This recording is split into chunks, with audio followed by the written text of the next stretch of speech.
lisani yafqahu qawli wa la hawla wa la syai'a yu'jizuhu wa la ilaha ghairuhu qadimun bila ibtida. Kemudian yang seterusnya daimun bila intiha. Sebelum kita masuk kepada syarahan bagi perkataan ini, kita ambil dulu petikan daripada kitab Jauharatul Tauhid yang boleh kita jadikan sebagai rumusan secara ijmali berkaitan dengan apa yang kita pelajari ataupun akan pelajari pada pagi ini. Baca dalam Jauhara itu pada perkataannya, wa kullu ma jaza wa kullu ma sini kitab. Jadi tulis ini sebagai rumusan je. Allahu Akbar, la ilaha illallah.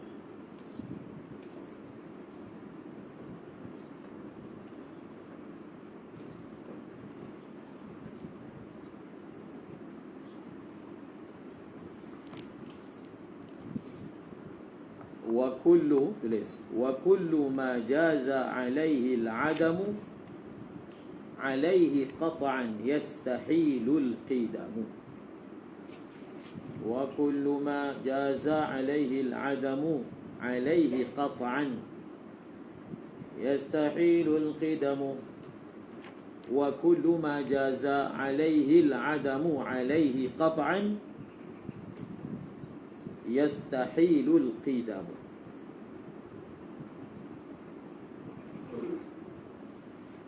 Setiap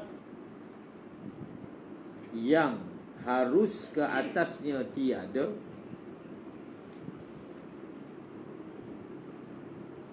qat'an, secara pasti mustahil dia bersifat dengan qidam. Jadi alaihi qat'an tu jar majrur ni muta'alliq kepada yastahilul qidam yang depan. Maksudnya kalau kita nasarkan wa kullu ma jaza alaihi al-adamu yastahilu qat'an alaihi al-qidam. Maksudnya sesuatu yang mana adam, ketiadaan ke atasnya itu harus. Bila sesuatu itu tiada adalah harus, dia adalah apa? Sesuatu yang harus datang kepadanya ketiadaan, maka dia bukanlah wajibul wujud. Zat yang wajib wujud ini zat yang yastahil, mustahil datang ke atasnya tiada. Faham? Maka lawan dia, kalau sesuatu itu tiada, itu harus ke atasnya. Ada pun boleh, mungkin segi akal, tiada pun mungkin segi akal. Maka mustahillah benda ni qidam.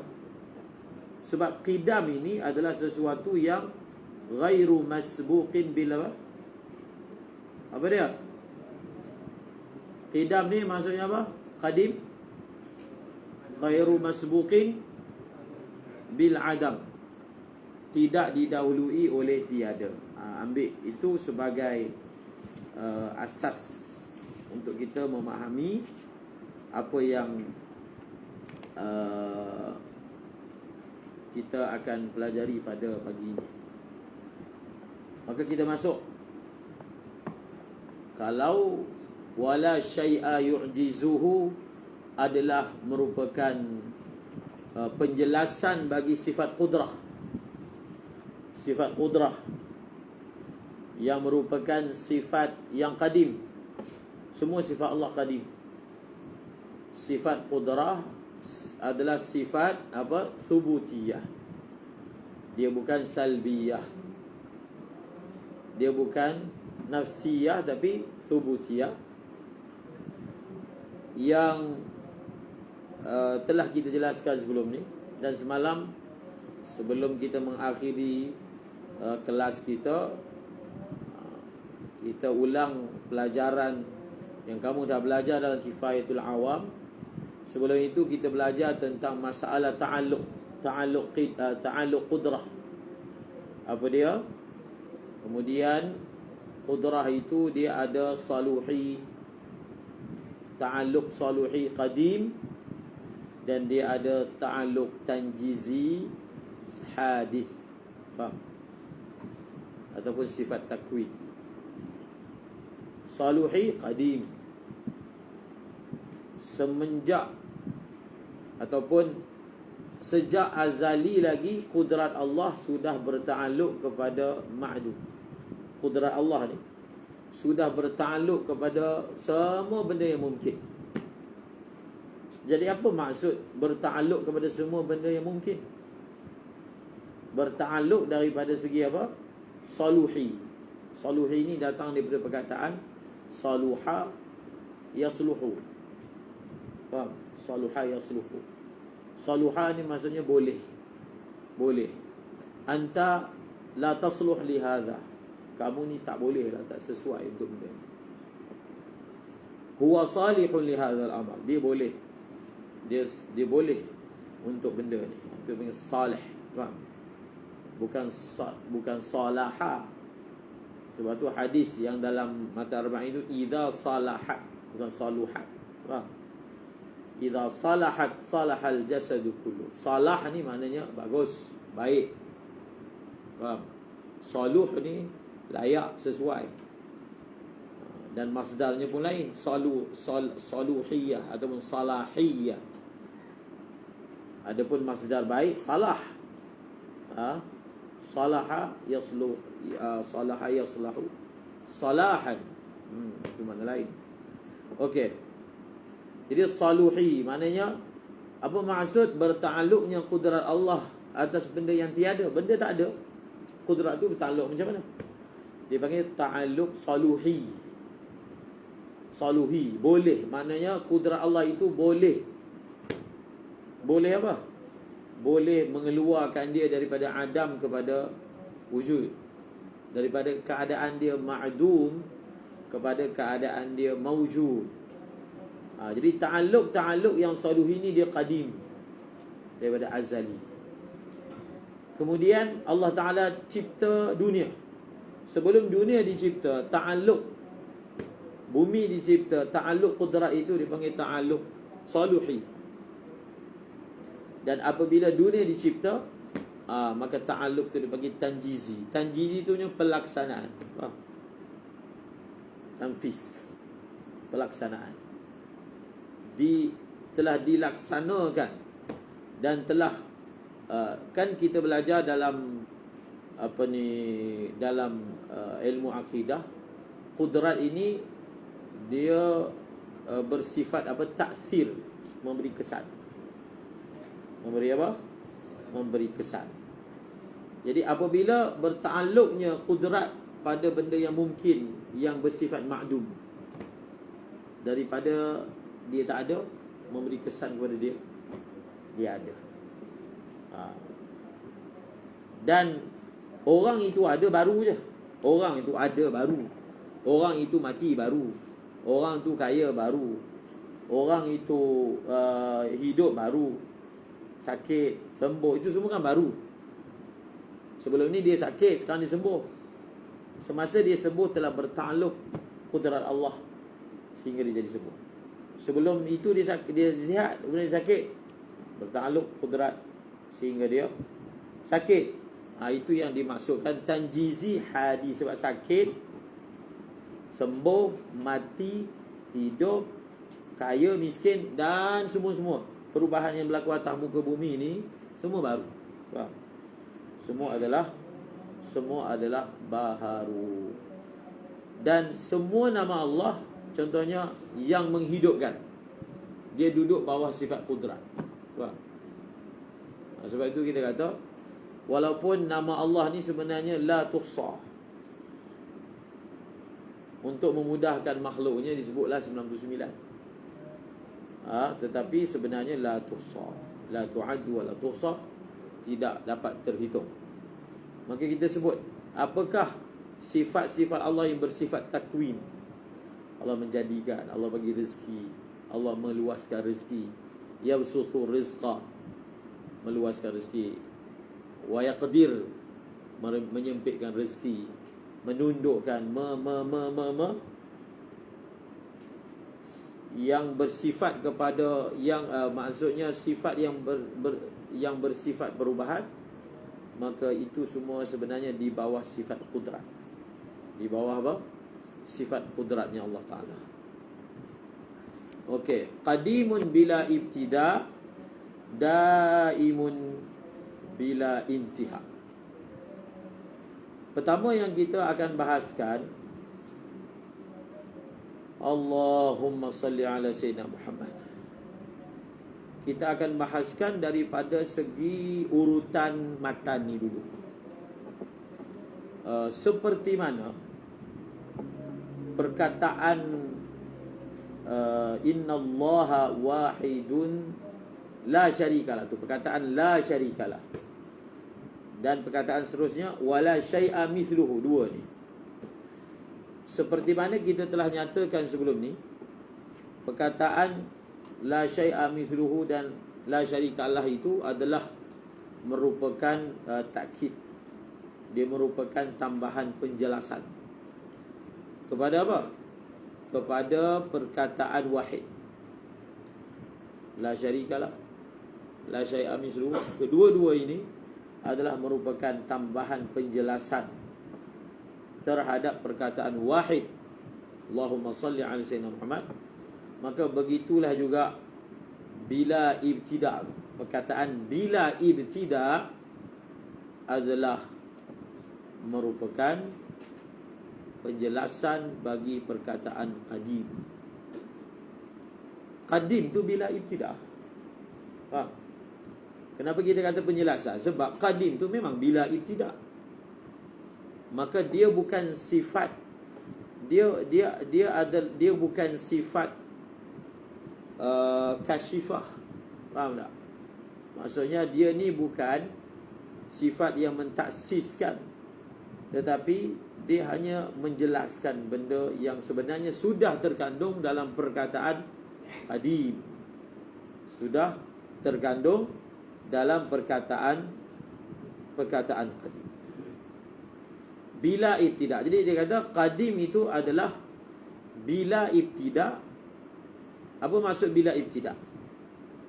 Bila ibtida tu maksudnya alla yakuna lahu bidayah. Alla yakuna lahu bidayah.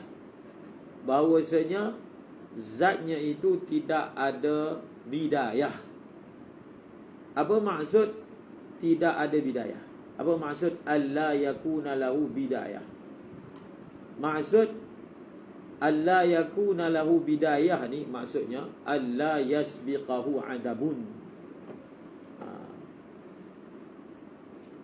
Alla yasbiqahu adabun. Maksud dia tidak ada bidayah adalah tidak didahului oleh tiada. Tidak didahului oleh tiada.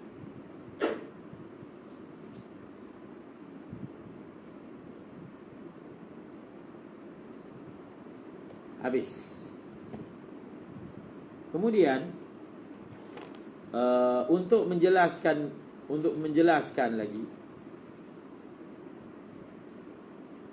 qadim ni kalau dari segi bahasa lah, dia ada makna lama.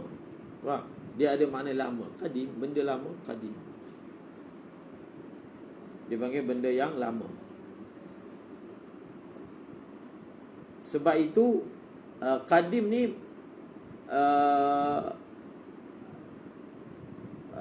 masdarnya apa? Qidam kan? Maksudnya qidam. Qidam ni ada dua jenis qidam. Dari segi lughah. Satu dipanggil al-qidamul idhafi. Satu dipanggil apa?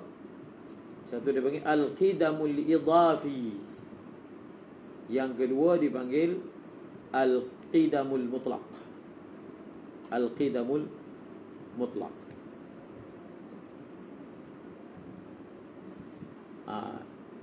Ataupun kalau dalam bahasa mantik dia panggil hakiki lah. Itu dia panggil hakiki. Kamu belajar dalam ilmu mantik, kita ada an-naw'ul idhafi dengan an-naw'ul hakiki. Naw' idhafi dengan naw' hakiki. Yang diisbatkan kepada Allah adalah al-qidamul mutlaq. Yang diisbatkan kepada makhluk al-qidamul idhafi, nisbah. Apa maksud al-qidamul idhafi? Maksud dia adalah taqaddumu wujudi syai'i bin nisbati ila ghairihi. Contohnya, ada kereta lama. Oh, kereta ni lama. Lama orang Arab panggil qadim. Faham? Kereta ni lama. Nisbah kepada kereta yang lebih terkemudian. Kereta yang terkemudian datang selepasnya. Maka kereta ni jadi lama lah. Itu dipanggil apa dia? Tadi al-qidamul idhafi itu apa? Taqaddumu syai'i bin nisbati ila ghairi. Macam kamu belajar dalam mantik kan, kita ada apa ni, haiwan.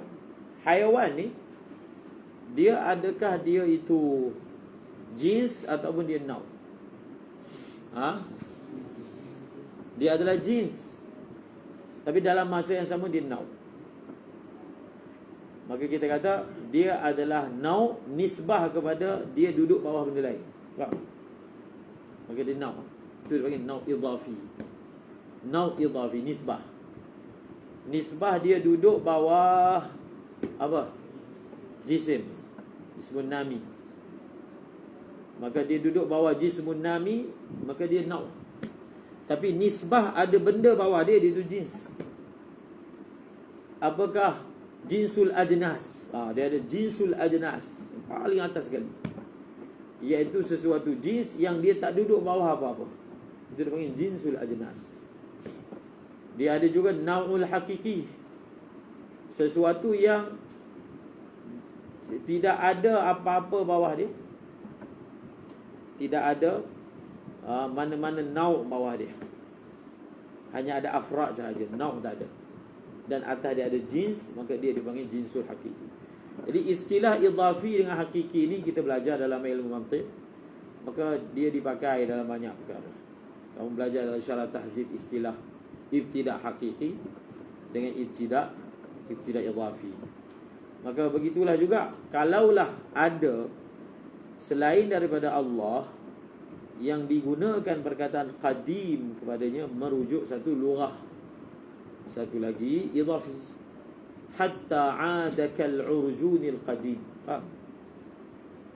Apa ayat sebelum tu? Surah Yasin.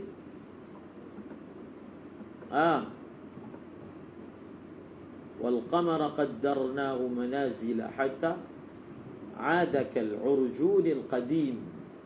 Dan bermula bulan, kami telah menetapkan manazil dia, manzil, tempat dia bergerak. Dia akan terus bergerak sehinggalah dia kembali menjadi seperti urjun, pelepah tamar yang tua. Bentuk dia yang tua lah, qadimi yang tua. Itu qadim tu. Urjun dah lah, urjun pula disifatkan al-qadim. Maka tak ada apa-apa yang muskilnya kan. Kita dah sebut banyak kali. Iktibarnya adalah apa? Makna. Boleh sahaja dipanggil ishtirak fil lafzi, la yalzamu minhu al-ishtirak fil ma'na. Faham? Al-ishtiraku fil lafzi la yalzamu minhu al-ishtirak fil ma'na. Bersamaan itlaq, bersamaan dalam itlaqnya lafaz, tak lazim daripadanya sama makna tak? Faham? Kita boleh sahaja, kita ulang lagi, kita boleh sahaja mengitlakkan kepada selain Allah lafaz-lafaz yang diitlakkan kepada Allah dengan dua syarat, ya. Pertama, selagi mana penggunaan lafaz itu tidak dilarang oleh syarak. Kalau dilarang tak boleh. Kalau dilarang tak boleh. Yang pertama. Yang kedua, selagi mana tidak diiktiqad makna itu adalah makna yang sama yang kita iktiqad pada Allah. Tak boleh. Kalau dua syarat ini penuhi, tak ada masalah. Kaya Allah pun kaya tak? Syirik tak betul. Ini dah terang banyak kali lah. Okey, habis. Maka kalau kita itlakkan sesuatu itu sebagai qadim, maka dia merujuk kepada zaman, masa lah. Masa ni maksudnya apa? Masa ni ada tiga kan? Masa ada tiga je. Yang telah lalu, sedang, dan juga akan datang.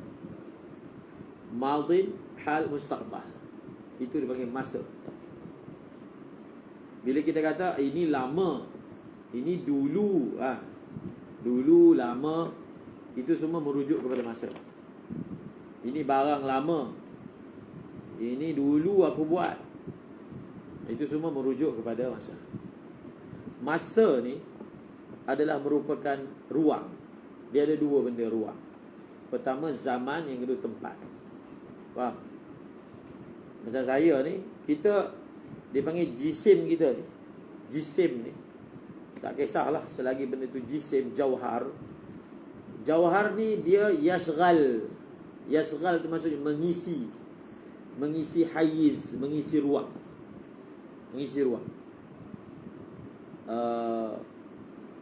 Jirim ni, benda yang jirim ni ada dua jenis.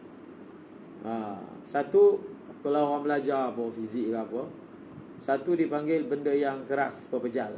Satu cecair. Sama ada benda tu cecair ke ataupun benda tu pepejal ke, dia semua tu adalah jauhar. Dia mengisi ruang. Dia kaedah ruang ni, sesuatu ruang yang diisi oleh sesuatu jirim, maka ruang itu tidak boleh diisi oleh jirim yang lain. Faham? Tak boleh. Sudah penuh. Ruang tu dah penuh dengan jirim tu, dia tak boleh masuk jirim yang lain. Okey? Jadi manusia ni, dia berada dalam ruang masa. Dia juga berada di ruang tempat. Jadi masa ni, bila sebut masa kan, sesuatu yang mana datang kepadanya masa, maka benda tu adalah benda yang berubah-ubah. Betul tak? Masa ni adalah ibarat kepada perubahan masa. Bila saya berada pada masa sekarang, saya tak berubah daripada ada pada masa sebelum ni kepada berada pada masa sekarang. Nanti saya pindah pula ke masa yang selepas ni, dah berubah, tinggalkan masa sekarang, maka pergi kepada masa yang seterusnya. Begitulah. Maksudnya apa? Sesuatu yang datang kepadanya masa, maka dia itu datang kepadanya perubahan. Faham? Sesuatu yang datang kepadanya masa, maka datang ke atasnya perubahan. Taghayyur. Sesuatu yang datang kepadanya taghayyur, maka dia adalah benda yang baharu. Faham? Sesuatu benda yang baharu, maka dia bukan qadim. Jadi apa conclusion yang kamu dapat keluarkan? Qadim ini adalah sesuatu yang bukan baharu. Kalau dia bukan baharu, dia adalah benda yang tidak datang perubahan padanya. Kalau dia adalah perkara yang tidak datang perubahan padanya, maka tidak juga datang masa kepadanya. Faham? Zaman. Faham tak adanya susunan dia tu? Bila datang kepadanya zaman, datanglah perubahan. Datang perubahan, dia itu baru. Bila baru, bukan qadim. Lepas tu kita terbalik kan. Kalau sesuatu itu dia adalah qadim, maka dia bukan baru. Bila bukan baru, tidak datang perubahan. Bila tidak datang perubahan, maka dia tidak datang kepadanya zaman. Faham? Sebab itu antara perkara yang kita sucikan Allah, Allahu munazzahun an zamanin wa makan. Allah Ta'ala itu suci daripada zaman dan juga makan, daripada ruang zaman dan juga ruang makan. Jadi apa kaitan dengan perbahasan kita pada pagi ini? Qadim ini, dia punya terjemahan dia bukan dulu. Faham? Untuk zat Allah ni. Kalau untuk makhluk memanglah. Bila kita sebut je dulu, dia zaman lah. Contohnya orang yang dia tak faham perkataan qadim, dia kata Allah Ta'ala telah wujud sejak dulu lagi. Sejak dulu. Bila dia sebut perkataan sejak ni digunakan untuk benda yang terlibat dengan zaman. Faham? Sejak dulu lagi Allah Ta'ala wujud sebelum itu semua ayat-ayat tu. Tapi sebahagian ayat tu tasamuh lah dia panggil. Tasamuh dalam ta'bir. Kalau orang awam sebut, kita tasamuh tu. Jangan orang tu dia baca ilmu kalam, dia kata ini tak faham ni sifat qadim. Sebab orang awam dia qusur. Qusur tu maksudnya dia tak pandai sangat nak ta'bir secara detail. Faham tak? Tak. Dia maksud qadim ni, pemahaman kita terhadap qadim ni adalah dia tidak pernah tiada. Bas. Dia bukan merujuk dia adalah zat yang dulu lagi dah ada. Bukan. Itu salah tu pemahaman tentang qadim. Dia adalah zat yang tak pernah tiada. Dia adalah zat yang tidak pernah tiada. Dulu ni semua adalah nisbah kepada makhluknya. Faham? Nisbah. Sebab itu sifat Allah Ta'ala yang sebut tanjizi hadis tadi tu, dia adalah nisbah kepada makhluknya. Itu namanya hadis. Sehingga ada khilaf antara Asy'ariyah dengan Maturidiyah, adakah sifat takwin itu sifat yang hadis ataupun qadim. Khilaf. Okey, itu poin itu penting tu. Berkaitan dengan apakah yang dimaksudkan dengan qadim. Bukan yang tadi tu taqaddumu syai'in bin nisbah. Taqaddumu syai'in fi wujudin bin nisbah ila ghairihi. Itu makhluk. Tapi untuk Allah, dia maksud daripada qidam ni satu je. Nafyul apa? Nafyul adam. Bas. Ataupun dengan ibarat yang lain, nafyul awwaliyah ataupun salbul awwaliyah. Itu pemahaman kita perlu fahamkan ketika bicara sifat qadim. Nafyul awwaliyah ataupun salbul awwaliyah. Dia bila masuk saja sifat qadim ni, ada iktirad yang masyhur lah. Antara yang menghidupkan iktirad ini adalah Syekh Ibn Taymiyah. Dia iktirad secara bermatian mengatakan tidak boleh mengitlakkan, tidak boleh dan tak betul mengitlakkan sifat qadim kepada Allah. Maka ulama telah memberi jawapan. Jadi antara jawapan yang Syekh Saifuddin bagi simple je. Kitab ni, Aqidah Tahawiyah ni, ditulis dah lama, tahun 200. Beliau telah mengitlakkan qadim kepada Allah di awal kitab. Selama 1000 tahun ataupun beratus-ratus tahun sebelum datang Syekh Ibn Taymiyah, tak ada siapa yang iktiraf sifat. Kemudian bila beliau muncul, beliau jadikan benda itu terlalu isu dan diteruskan oleh mereka yang beriktikad dengannya sehingga hari. Itu jawapan ijmali je lah. Kalau kamu terima Al-Imam Tahawi sebagai ahli sunnah wal jamaah, beliau adalah boleh dikatakan antara orang yang awal mengitlakkan qadim ini kepada Allah Subhanahu wa ta'ala. Wallahu a'lam bissawab.